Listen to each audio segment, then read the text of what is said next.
भाजपा और आरएसएस को थोड़ा अलग-अलग तरीके से बात करना चाहूँगा उस पे। भाजपा को लेके जो भी हमारे एस्पिरेशंस थे एज़ ए वोटर और एक समर्थक के तौर पे, तो वो धीरे-धीरे 2004 के बाद जैसे-जैसे समय बीतता जाता है, वो डाइल्यूट होता जाता है। बीच-बीच में जब लोग बहुत ज़्यादा डिमांड करने लगते हैं, किसी बात पे बहुत ज़्यादा चर्चा होने लगती है, तो ये लोग बीच में कुछ उस तरह का एक बहुत बड़ी घटना जो है करते हैं, वो डायवर्जन एक एक तरह से आप कह सकते हैं कि क्रिएट किया जाता है। ठीक है, वो डायवर्जन भी इट इज़ प्रो वोटर्स जिन्होंने उन्हें वोट किया है। बट जो कोर मुद्दे हैं, कोर मुद्दे जैसे मतलब हिंदुत्व के मुद्दे हैं और उसमें भी कुछ ऐसा डिमांड नहीं है जो असंवैधानिक है या गैर कानूनी है, ऐसा कुछ नहीं है। सीधे-सीधे कुछ-कुछ प्रश्न हैं, जैसे हिंदुओं को लेके मंदिरों की बात है। आज ही मैंने एक डॉक्यूमेंट्री रिलीज़ किया हमने जगन्नाथपुरी टेम्पल पे और दुर्भाग्य ये है कि वहाँ 18 मठ को तोड़ दिया गया और उसपे भाजपा जो है पैसे दे रही थी ब्यूटिफिकेशन के नाम पे और हज़ारों करोड़ के फंड जो है इश्यू हुए हैं, इसी मोदी सरकार ने इश्यू किए हैं। आर्किटेक्चरल सर्वे ऑफ इंडिया ने उसे रोका नहीं उन मठों को तोड़ने से। इनका कहना था कि मठों में व्यभिचार हो रहा था, गुंडे गड्ढे बन गए थे, दारू चल रहा था। तो तुम लोगों को वहां से फ्लश आउट करोगे तो लॉ ऑफ द लैंड है कि नहीं? वहां पे पुलिस है कि नहीं? तो उनका काम है ना कि तुम डिमोलिश कर दोगे मठों को। 3-4 एक्ट वायलेट हुए हैं। खैर जो भी इंटरेस्टेड है वो जाके देख सकते हैं। मूलतः मैं यह कहना चाहता हूँ कि धर्मेंद्र प्रधान हो, संबित पात्रा हो, ये लोग उड़ीसा के रहने वाले हैं, बहुत बड़ी वॉइसेस हैं अपने कम्युनिटी की और ये लोग कुछ नहीं कर रहे हैं और ये एक जगह की बात नहीं है, ये हर जगह पे इसी तरह से दिखता है कि हिंदुओं के हितों का जो बेसिक आवश्यकताएं हैं, जो बेसिक आशाएं थी उनकी, उनको इस सरकार ने खास करके री इलेक्शन के बाद से तो बिल्कुल ही त्याग दिया है।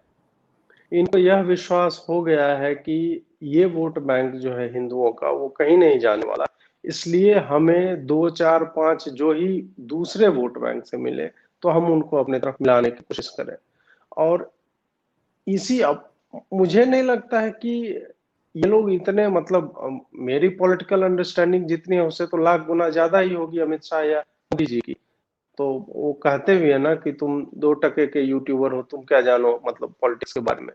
तो ठीक है, मैं 2 टके का हूँ तो 2 टके टाइप की ही मैं बात सोचता हूँ उसी तरीके से कि आखिर इतने कार्यकर्ता मर जाते हैं, इतने लोग हर दिन मर रहे हैं और तुम्हारे पास शबाना आजमी तबरेज के लिए होता है। ये टिपिकल आपका जो है ना अच्छा गांधी नीति या कृष्ण नीति, तो गांधी भी तो यही करते थे। अब्दुल मेरा भाई है, मोपला नरसंहार के बाद मतलब क्या बोला, तरह तरह के नरसंहार इस देश में हुए और उन्होंने डॉक्यूमेंटेड बोला है कि वो अगर काट भी रहे हैं तो गर्दन झुका के कट जाओ।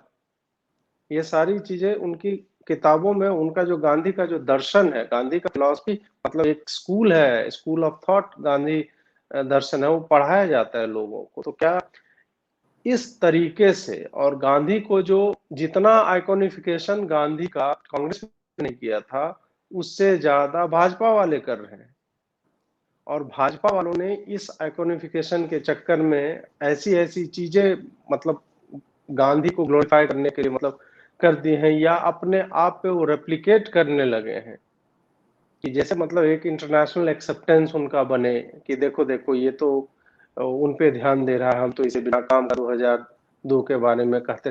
तरह तरह की चीजें जो नरेंद्र मोदी पे फेंकी जाती है उसको अब ये गांधी वाले रास्ते से जाते हुए उसको ये अपने ऊपर लेने की कोशिश कर रहे हैं और स्वयं को शायद गांधी 2.0 बताना चाह रहे हैं और इसमें ये एक अटर फेलियर होंगे। जो लक्ष्य हैं भारतीय राष्ट्र के, हिंदुस्तान का जो लक्ष्य है उसमें ये बिल्कुल असफल रहेंगे अगर ये इसी राह पे चलते रहे, क्योंकि लोग जो है उब चुके हैं इस तरह के टेंट्रम से।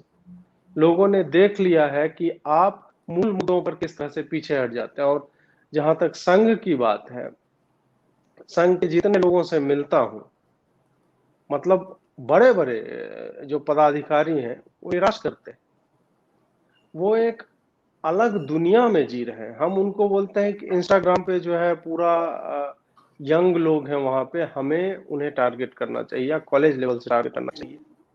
तो उनका उत्तर आता है कि नहीं नहीं अजीत जी, आप समझते नहीं हैं, हमें अनुभव है, हमने देखा है कि ये लोग जो है, हमारी संस्कृति की शक्ति इतनी विशाल है कि ये बीच में थोड़ा भटकते हैं, बट बाद में ये अपने आप हमारे पास आ जाते हैं, इसलिए हमें कुछ करने की आवश्यकता नहीं। ये इस लाइन ऑफ थॉट से चलते हैं। उसके बाद और भी तरह तरह की चीजें हैं जो मैं बताना नहीं चाहता, क्योंकि कॉन्फिडेंशियली सारी बातें कही गई थी और काफी लोगों का विश्वास रहता है ऐसी संस्थाओं पे। बट ऐसी संस्थाएं कोर्स करेक्शन उनको करना पड़ेगा, नहीं तो फिर मतलब ये धीरे धीरे कैंसर जो है वो फैल रहा है और फैल के जकड़ रहा है, उसको बाद में फिर बाल भी मुड़वाने पड़ेंगे, कीमोथेरेपी भी पड़ेगी, हम इतने कमजोर हो जाएंगे कि हमारा हमारा जो ट्यूमर है वो हमें मार के खत्म कर देगा। जी, इसका आपने भी थोड़ा सा उल्लेख किया बंगाल के बारे में। हम पहले भी चर्चा कर चुके हैं, जब आपने मुझे बुलाया था तो मैंने ऐसे ही बोला था उसके बंगाल के बारे में क्या हो रहा है। और कल जो हुआ, जो मुकुल रॉय जो वापस गए, वो मुकुल रॉय का वापस जाना तृणमूल में, आपको नहीं लगता कि पूरी की पूरी तरह ऐसी गांधी नीति का परिणाम है? बिल्कुल है। देखिए मुकुल रॉय का अपना सिक्का चलता है, मतलब Mukul Roy is a big name in Bengal politics, और 2019 के चुनाव में मुकुल रॉय ने अपनी स्ट्रेटेजिकल एबिलिटीज आपको दिखाई। मैं काफी मतलब क्लोजली जानता हूं उनके साथ जो लोग काम करते हैं, उनके साथ जो रहते हैं, और मैंने 4 दिन पहले ही लिखा था कि बंगाल में कुछ होने वाला है उस तरह का, और मैं 15 दिन का टारगेट दिया था लेकिन वो 4 ही दिन में हो गया। मुकुल रॉय ने जितनी मदद की उतनी उन्हें जो है भाजपा ने कुछ भी न पद, आप नेशनल वाइस वाइस प्रेसिडेंट, उसका क्या मतलब, सर पे सींग उग जाता है, उससे क्या क्या होता है उससे? उस व्यक्ति को तुम कोई ढंग का पद या मंत्रालय उस तरह की चीज नहीं देते हो तो फिर ठीक है।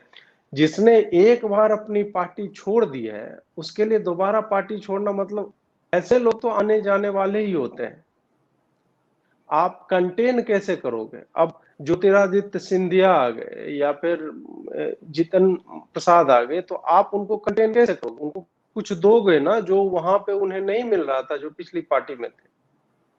मुकुल रॉय जो करने आए हो कि वो शारदा स्कैम या नारदा स्कैम जो भी है उससे बचने के लिए आए होंगे, ठीक है, 4 साल तुमने अचानक से वो जो है अच्छा आदमी हो गया, या शुभेंदु अधिकारी भी अच्छे आदमी हो गए, भाजपा को ऐसे वॉशिंग मशीन कहा जा रहा है आजकल, तो तुमने मतलब बुला के उसे दिया क्या? अब देखिए हिमांता विश्वा शर्मा एक अच्छा उदाहरण है कि वो आए, उन्होंने अपनी एबिलिटी दिखाई और उन्हें जो है असम का मुख्यमंत्री बना दिया। बंगाल चुनाव के समय में 3 फैक्शंस बने हुए थे, एक दिलीप घोष का था, एक मुकुल रॉय का था, एक शुभेंदु का था। मुकुल रॉय के लोग उनके लिए लॉबिंग कर रहे थे कि उनको चीफ मिनिस्टर का कैंडिडेट बनाया जाए। दिलीप घोष जो है काफी समय से मैं उनसे मिला भी हूं, तो उन्होंने मुझे बताया कि वो किस तरह से ऑर्गेनाइजेशन मतलब ग्राउंड लेवल पे काम कर रहे थे। और फिर शुभेंदु अधिकारी जो पूरा का पूरा ममता को ही उन्होंने इफेक्टिवली हरा हरा तो दिया ही, ममता का मैनेज करते थे, पूरा स्ट्रेटजी बनाते थे, तो उसको तुमने लिया 3। उसके बाद जो हुआ और जिस तरह से चुप्पी साधी भाजपा बंगाल में, 2 मई से 10 मई तक जो दंगे हुए, आगजनी हुई, गांव जला दिए गए, गांव वाले जो है जंगलों में छुपने को विवश थे। मेरा एक मित्र था, उसको उठा लिया, मतलब पत्रकार था और वो सिर्फ स्टोरीज करता था इन लोगों के, तो उसको उठा के 6-7 दिन जेल में रखा था और सीधे ऊपर से आदेश आए थे उसके लिए। अब मुकुल रॉय को आपने उसके बाद भी क्या दिया? उसके बाद या तो आप मतलब उसको एक तरह से बोल रहे हो कि तुमने कुछ नहीं किया, हम तुम्हारे कारण हार गए, अपनी तो तुम मानोगे नहीं कि दिल्ली में बैठे बंगाल जितनी योजनाएं नहीं बनाई जाती। और जब हमारा पार्टी फ्रैक्चर्ड हो, लोकल यूनिट्स आपस में चुनाव के समय तक जो है साथ बैठना पसंद ना करती हो, ये मुकुल राय का आदमी है, ये उसका आदमी है, ये इसका आदमी है, लोकल नीड्स और एस्पिरेशन को तुमने कभी समझा नहीं, ऊपर से बना के कि हाँ हम यहाँ रैली कर देंगे, वो वहां रैली कर, जो भी है आपकी सीटें जो है ठीक है बढ़ी हैं लेकिन उस तरह से नहीं आई। और जब मुकुल रॉय पिछले कुछ दिनों में बुरी तरह से बीमार हुए, उनकी वाइफ मतलब लाइफ एंड डेथ के सिचुएशन पे शी वाज स्ट्रगलिंग, और इतनी शत्रुता कि दिलीप घोष तो छोड़िए, भाजपा का कोई पदाधिकारी उनसे मिलने नहीं गया। तो ऐसे में कोई आदमी क्यों आपके साथ रहना चाहेगा?